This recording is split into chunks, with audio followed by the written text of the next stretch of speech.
হরে কৃষ্ণ বন্ধুরা, সকাল সকাল ঘুম থেকে উঠে আজকে তোমাদের সাথে একটা সুন্দর ব্লগ শুরু করছি। ঘুম কিন্তু আমার অনেকক্ষণ আগেই ভেঙে গেছে, কিন্তু উঠতে একদম ইচ্ছাই করছিল না। তাই একটুখানি দেরি করছিলাম। বাবুকে বললাম তুই একটু ক্যামেরা ধরে দে। তো ও ক্যামেরা ধরে দিলে আমার অনেক সুবিধা হয়। হ্যাঁ, আরেকটা কথা বলতে তো ভুলেই গেলাম। বড়দের আশীর্বাদ আর ছোটদের ভালোবাসা নিয়ে আজকের ভিডিওটা তোমাদের সাথে শুরু করে দিলাম। ঘুম থেকে উঠতে একদম আজকে ইচ্ছা করছিল না, এত শরীরটা টায়ার্ড, এতটা ক্লান্ত লাগছিল কি বলবো। তোমাদের বলেছি না, কিছুদিন ধরেই আমার শরীরটা ভালো যাচ্ছে না, ভীষণই শরীরটা আমার খারাপ। তারপরে তো চলছে কাজ কর্ম, সংসারের এটা ওটা, সেটা থেকে তো আর ছুটি নেই বলো। তো যাকে উঠতে তো হবেই। বাবু উঠে গেছে, পাম্পের জল ছাড়তে বললাম বাবুকে, বাবু পাম্পের জল ছেড়ে দিয়েছে। আর আমি এখানে থেকে দেখো উঠে আমার বাসি বিছনাটা কোনো রকমে তুলে নিচ্ছি। ভালো করে আর তুলবো না, এখন আর কোনো রকমে তুলে নেবো। মানে দেখতেই পাচ্ছ বিছনা কিন্তু আমার খুব একটা লন্ডভন্ড রাত্রিবেলা হয় না, মোটামুটি পরিষ্কারই থাকে। তো সকালবেলা মোটামুটি বাসি বিছনাটা একটু ঝেড়ে ঝুড়ে গুছিয়ে নিলাম। আর ছিল জামা কাপড়, কালকে আমি কোনো জামা কাপড় কাচিনি, প্রচুর জামা কাপড় জমেছে, দেখতেই পাচ্ছ বোঝাই করা জামা কাপড়। তো ছাদে রোদ উঠেছে, শীতের রোদে জামা কাপড় কাচতে অনেকটা ভালো লাগে। তো বললাম তো চলো ছাদেই জামা কাপড়গুলো কেচে নিই। তো এখানে দেখো ছাদে এখন জামা কাপড়ও সব কাচবো, আর আজকে ছাদেই সমস্ত জামা কাপড়গুলো কিন্তু মেলবো। যেহেতু রোদ আছে, সকাল সকাল মেলে দিলে কিন্তু আমার মোটামুটি বেলার মধ্যে সমস্ত জামা কাপড়গুলো শুকিয়ে যাবে। আর বেলায় যদি কাচি তাহলে আর ছাদে আর মেলি না, মেললে না শুকোতে চায় না। আর সকাল সকাল মেললে আমার অনেকটা সুবিধা হবে, ছাদের রোদ আরামও লাগছে, বেশ আরাম লাগছে। মানে ঠান্ডায় জলে যে কাচলাম আমার ঠিক মনেই হচ্ছিল না, এতটাই আরাম লাগছিল। তো এখনও বাসি জামাকাপড় ছাড়িনি, একেবারে বাসি জামাকাপড় অবস্থায় জামাকাপড়গুলো কাচলাম। আর এরপরে একেবারে জামাকাপড় ছেড়ে গা হাত পা ধুয়ে ফ্রেশ হয়ে তারপর চলে যাব একদম সোজা নিচেতে। তো এখন এইগুলো আগে আগে মেলে দিই। আর তোমাদের দাদাভাই চলে গেছে আজকে বাজারে। আর আমার উঠতে একটু দেরি হয়েছে, মানে আধ ঘন্টা মতো লেট হয়েছে। ওই যে বললাম উঠতে একদম ইচ্ছেই করছিল না, শরীর আর চলছিল না, এত শরীরটা আমার ক্লান্ত লাগছিল, মানে তোমাদের আর কি বলবো। কদিন ধরে শরীরটা আমার ভীষণই খারাপ। আর থেকেই রাত্রিবেলা করে এরকম বুকের ব্যথা হয়, গ্যাসের ব্যথা হয়। আর সত্যি কথা বলতে কী বলো তো, কেউ না পাশে থাকে না। মানে এরকম শরীর খারাপ অবস্থায় না বরকেও পাশে পাই না, বর নিজের মতন অন্য ঘরে ঘুমায়। আর আমি আর বাবু ঘুমাই, বাবু তো ঘুমিয়ে পড়ে, বাবুকে তো আর এত কিছু রাত্রে বলতে পারি না, ওরও তাহলে ঘুমের ডিস্টার্ব হবে, ঠিকমতো ঘুম না হলে শরীর খারাপ হবে। তো সেই জন্য বাবুকেও কিচ্ছু বলতে পারি না। তো সেটাই ভাবি যে স্বামী শরীর টরীর খারাপ হলে স্বামী যদি পাশে থাকতো তাহলে অনেকটা ভালো লাগতো, কিন্তু কাউকেই পাশে পাই না, এমনই আমার মানে হতভাগিনী কপাল যাকে বলে। মানে এই সময়েও বরকে কাছে পাই না, পাশে পাই না, শরীর খারাপ অবস্থায়। মানে সেই সময় যদি একটু কেউ পাশে বসে মাথাটাও বুলিয়ে দেয়, বুকটাও মানে হাত বুলিয়ে দেয়, বা পিঠেও একটু হাত বুলিয়ে দেয় না, তাও মনে হবে না কেউ একটা আমার শরীর খারাপ অবস্থায় পাশে রয়েছে। আর যদি কেউ না থাকে না, তখন মানে কীরকম যেন একটা অনুভূতি হয়, মনে হয় যেন আমি দুনিয়াতে বোধহয় আমি একা, আমার মনে হয় এই দুনিয়ার কেউ নেই, এরকম না, নিজেকে খুব অসহায় মনে হয়। আর কী হয় বলো তো, এতটাই ব্যথা ওঠে তখন আমি একবার বসে থাকি, একবার শুয়ে থাকি, একবার দাঁড়াই, একবার বাথরুমে যাই। মানে কীরকম যেন একটা শরীরের মধ্যে হয়, তোমাদের আমি বলে বোঝাতে পারবো না। মানে নিঃশ্বাস নিতে কষ্ট হয়, মুখ দিয়ে নিঃশ্বাস নিই, মানে কীরকম যেন কষ্ট হয়, মানে মনে হয় কি আমার বোধহয় এক্ষুনি প্রাণটা বোধহয় বেরিয়ে যাবে, এই রকম কষ্ট হয়। তো সেই সময় তো কাউকে পাই না। আর শরীর খারাপ হলে মার কথাও অনেক মনে পড়ে, কেন জানো? যখন আমি ছোট ছিলাম, আমার মা, মানে আমার জ্বর শরীর খারাপ যখন হতো, মা মাথার সামনে বসে থাকতো, দিদা মাথার কাছে বসে থাকতো। তো মা চান করিয়ে দিত, খাইয়ে দিত, না খেলে জোর করে খাওয়াতো। ওষুধটা আমি গিলে খেতে পারতাম না, ওষুধটা আমাকে মানে কি বলবো, চামচের মধ্যে নিয়ে গুলে খাইয়ে দিত। তো সেই সময়গুলো না খুব মনে পড়ে, যে মনে হয় কি সেই যদি ছোটোবেলার মতন হতো, মা যদি কাছে থাকতো তাহলে অনেক ভালো হতো। এত যে আমার শরীর খারাপ হচ্ছে, সেটা কিন্তু আমি আমার মাকে একটা দিনের জন্যও বলিনি। এমনিই জানে যে শরীরটা খারাপ আমার হয়েছে, গ্যাসের ব্যথা হয়েছে, কিন্তু এই যে কন্টিনিউ হচ্ছে সেটা কিন্তু আমার মাকে আমি জানাইও নি, বলিও নি। কারণ মা বাড়িতে একা থাকে, চিন্তাভাবনা করবে, সেই জন্য মাকে কিছুই বলিনি। তো স্বামী তো সব কিছুই জানে যে এতটা শরীর খারাপ, কিন্তু ও এসে যে মাথার ধারে একটু বসবে, দাঁড়াবে, সেটাও করে না। মানে খুব নিজেকে অসহায় মনে হয় যে স্বামীকেও এই সময় পাশে পাই না। তো সেটা খুবই খারাপ লাগে। তো যাকে মোটামুটি সমস্ত কাজকর্ম সারলাম, আর এদিকে রান্না বান্না তো দেখতেই পাচ্ছ, একদম বাসন কোসনও মাজা কমপ্লিট। আর এখানে দেখো বেগুন কেটেছে, আজকে বেগুনগুলো না খুব ভালো ছিল, শীতের বেগুন তো একদম টাটকা, আর একটু মানে কি বলবো, দানাও ছিল না পোকাও ছিল না, ভালো করে নুন হলুদ চিনি মাখিয়ে আগে থেকে রাখলাম। আর ওদিকে ডালটা কিন্তু আমি ফোড়ন দিয়ে দিয়েছি। তো ডালটা ফোড়ন হতে হতে এদিকে নুন মিষ্টিটাও ভালো মতো বেগুনের মধ্যে মেখে যাবে, তাহলে বেগুন ভাজাগুলো খেতে ভালো হবে। আর গরম গরম বেগুন ভাজা আর ডাল আর ভাত দিয়ে কিন্তু তোমাদের দাদাভাইকে আজকে খেতে দিয়ে দিয়েছি। ও কিন্তু বেগুন ভাজা ডাল আর ভাত খেয়ে দোকানে চলে গেছে।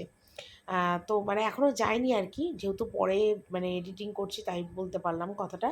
তো বেগুন ভাজা দিয়ে খেয়ে গেছে, তো ও খেয়েও বললো যে না আজকে বেগুনটা খুব ভালো, অন্য সময় বেগুনগুলো আনে এত পোকা বেগুনগুলোর মধ্যে, তোমাদের কি বলবো, কিন্তু আজকের বেগুনগুলো খুব ভালো। শীতের বেগুন বুঝতেই পারছো, খুব টেস্টফুল বেগুন ছিল।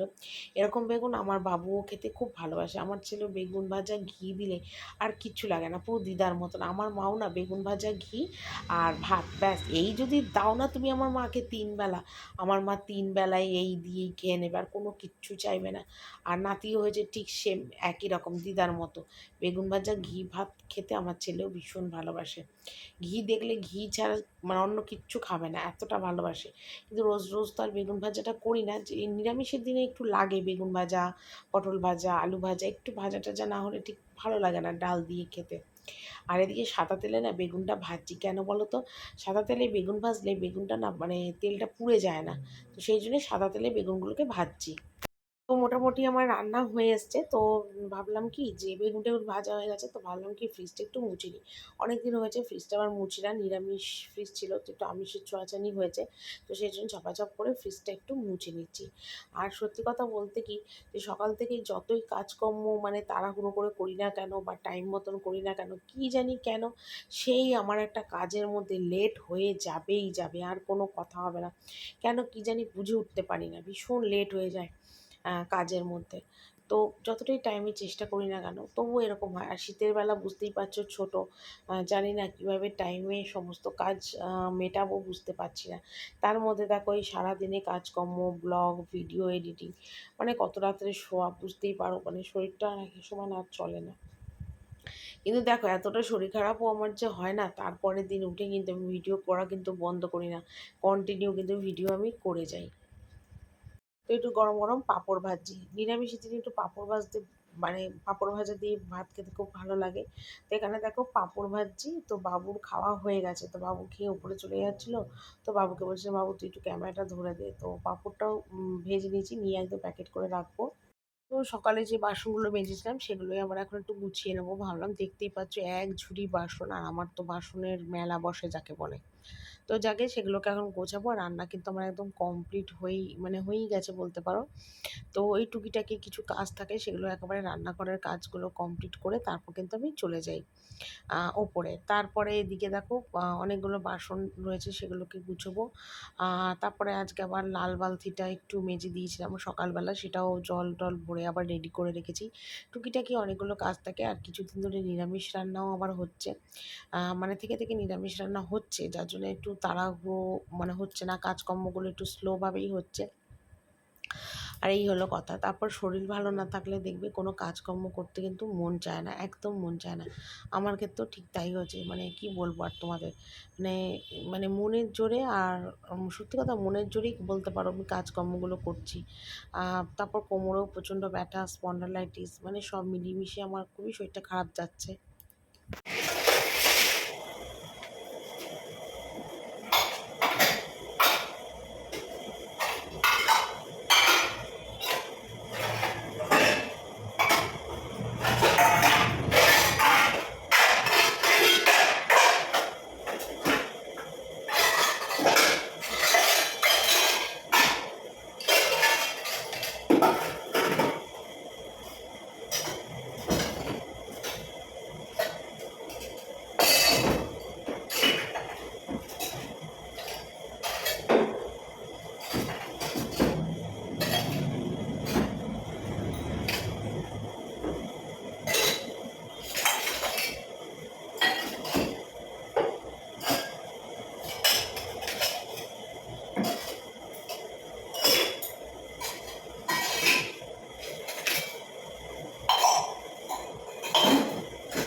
রান্নাটা শেষ হলো, আর তোমাদের একবার রান্নাটা একটু দেখিয়ে দিই আমি গ্যাস ট্যাসগুলো একটু মুছবো, ঠিক আছে। আর এক নাগাড়ে রান্না করেছি বলে আর ভিডিওটা অন করতে পারিনি, তাই ভাবলাম একবারে শেষ করে তোমাদের দেখাই। তো চলো একবার তোমরা দেখে নাও। এ দেখো এখানে ভাত, আলু সিদ্ধ, এখানে বেগুন ভাজা। তো বেগুন ভাজা খাওয়া হয়েছে, সকালে ভাত দিয়ে ছেলে আর ভাগ্নি খেয়েছে। এখানে দেখো মটর ডাল উচ্ছে দিয়ে, এখানে শীতের ফুলকপি দিয়ে, পটল বেগুন আলু কুমড়ো মূলো সব দিয়ে একটা তরকারি। আর এখানে করেছি দেখো শীতে প্রথম টমেটোর চাটনি করলাম, আর এই তরকারিটা ছেলের বেড়ে রেখেছি, ছেলে বিকেলে খাবে রুটি দিয়ে বা পরোটা যাই হোক। আর এখানে সোয়াবিন করেছি দুবেলার, ঠিক আছে, এবেলাও হবে ওবেলাও হবে, রাতে আর করবো না, ওই জন্য করে রাখলাম, ঠিক আছে। আর এটার মধ্যে আছে দেখো পাঁপড় ভাজা, ঠিক আছে, পাঁপড় ভেজেছি, এটা হবে পাঁপড় ভাজা। আর এখানে দেখো ছেলের জন্যে আটা মেখে রেখেছি, বিকেলে হয়তো রুটি করে দেবো। তো রান্না বান্না একদম কমপ্লিট করে এবার গ্যাস ট্যাসগুলো একটু মুছবো, এটাই হলো একটা কাজ আর কি। যেহেতু জানোই মানে এমনি দিনও আমি গ্যাস মুছি আর অমনি দিনও আমি গ্যাস মুছি, এটা একটা কাজ। আর যাকে রান্না করলে যদি রান্নাঘরটা একটু পরিষ্কার না রাখি না, দেখতেও কিন্তু একদম বাজে লাগে। আমার কথা কি বলতো, যাই খাও আর যাই করো না কেন, রান্নাঘর বলো নিজের ঘর বলো বিছনা বলো, সমস্ত পরিষ্কার থাকবে, গুছিয়ে সুন্দরভাবে থাকবে, এটাই না আমার সবসময় ভালো লাগে। ওই অগোছালো নোংরা আমার একদম দেখতে ভালো লাগে। তো ওপরে চলে এলাম, এসে এবার আমার ঘরটা একটু মুছছি। আর আজকের বিছানার চাদর টাদর কিচ্ছু চেঞ্জ করবো না, পরিষ্কার আছে। তো শাশুড়ি ঘরটা সামনে বারান্দাটা মুছে এসছে, আর আমার ঘর বারান্দাটা মোছা বাকি রয়েছে। কারণ আমার ননদ বলে যে ওদের ঘরটা আগে মুছে দিতে, কেন জানি না। তো যাকে আমি ওদের ঘরটাকে মুছে এলাম, দিয়ে আমার ঘরটা এবার মুছবো। আর মুছে টুছে সোজা চলে যাবো স্নানে। আর সকালবেলা তো আজকে কাঁচা ধোয়ার কাজগুলো কমপ্লিট করেই রেখেছিলাম, যার জন্য ওই ঝামেলাটা আমার নেই আর কি। আর সত্যি কথা বলতে কি বলতো, কাঁচা ধোয়াগুলো যদি হয়ে যায় না, দেখবি সকাল সকাল অনেকটা সুবিধা হয়। শীতের বেলাতে এত বেলায় কাচাও সম্ভব না ঠান্ডায়।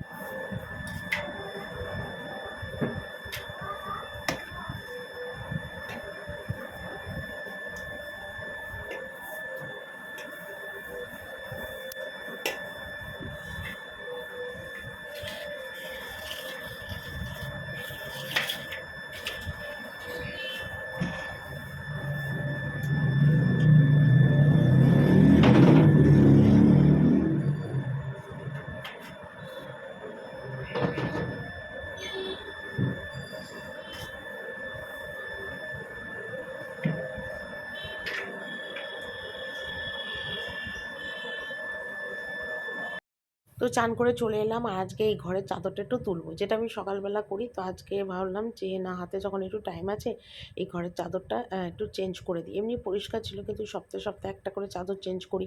কারণ তোমাদের দাদাভাই এসে এই ঘরের মানে চাদরের মধ্যে শোয়ে বসে থাকে, দোকানের হিসাব নিকাশ করে, তারপরে জামা কাপড় এসে রাখে। তো এটা একটু ছেড়ে মানে চেঞ্জ করে দেওয়াটা ভালো, সেই জন্য সপ্তাহে একদিন করে চেঞ্জ করি। আর যেহেতু এই ঘরটায় কেউ শোয়ে টোয়ে না থাকে না সেরমভাবে, তো এখানে গদি তোষক কিছুই পাতা হয় না। মানে যেসব লেপ টেপগুলো আমরা ইউজ করি না, সেই লেপগুলোই এখানে পাতা থাকে। মানে কোনো কেউ এসে বসলো বা একটু টাইম পাস করলো, তার জন্যই এই ঘরটা ইউজ করা হয়। শোয়া টোয়ার ব্যাপার থাকলে গদি তোষক পাতা থাকতো, যেহেতু কেউ শোয় না সেই জন্য এরমভাবেই বিছনাটা করা। তো এমনি ঘন্টাখানেকের মতো তুমি রেস্ট করতে পারো, অসুবিধা নেই। তবে শোয়ার পক্ষে তো সুবিধা না, কেননা যেহেতু গদি তোষকটা করা নেই। আর চান টান করে এসে এখন চুল টুল কিচ্ছু আশ্রয় নেই, তার আগে ভাবলাম চলো বিছনার চাদরটাকে চেঞ্জ করে নিই, তাহলে আমার অনেকটা সুবিধা হবে। বিছনায় চাদর টাদরগুলো সকালবেলা আজকে ঘরটরগুলো ঝাড় দিয়েছিলাম, কিন্তু তোমাদের কাছে সেই ভিডিওটা আমি শেয়ার করতে পারিনি, কারণ ওই যে বললাম ভিডিও অনেক বড় হয়ে যাবে। আর শীতের পাখা তো উঠেই গেছে, তো পাখাগুলোর ওপরে আর তুলিনি, সানসেট কালভার্টের ওপরে। তো এখানেই রেখে দিয়েছি, মানে ঢাকা দিয়ে রেখে দিচ্ছি, অসুবিধা নেই। চৈত্র মাসে আবার তো এই পাখা দুটো আবার বেরোবে।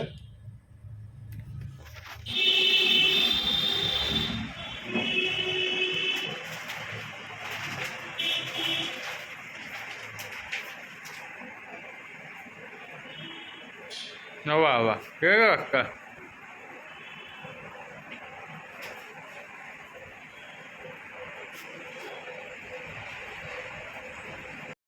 তো চান করে দেখো তো হয়েই গেছে চান, বুঝতেই পারছো। আর সকালে যে জামা কাপড়গুলো কেচেছিলাম সেগুলো সবই মোটামুটি শুকিয়ে গেছে, শুধু ওই মানে ছেলের প্যান্টের কোমরগুলো একটু ভেজা। আর রোদ তো দেখতে পাচ্ছ একদম পড়েই গেছে, প্রায় 4টে কিন্তু বেজে গেছে, মানে রোদ মানে চলেই গেছে বলতে পারো। আর এখনও কিন্তু চুল টুল কিচ্ছু আসছে, নিচে গিয়ে একটু বসবো চুলটা আসাবো, তার আগে ভাবলাম এগুলো কাজগুলো সেরে যাই। মানে একবারে যদি আমি মানে না করি না, এখন আমার একটুখানি যদি বসি আমার শরীর পুরো ছেড়ে দেবে, আর খেয়ে উঠলে আরোই শরীর চলে না।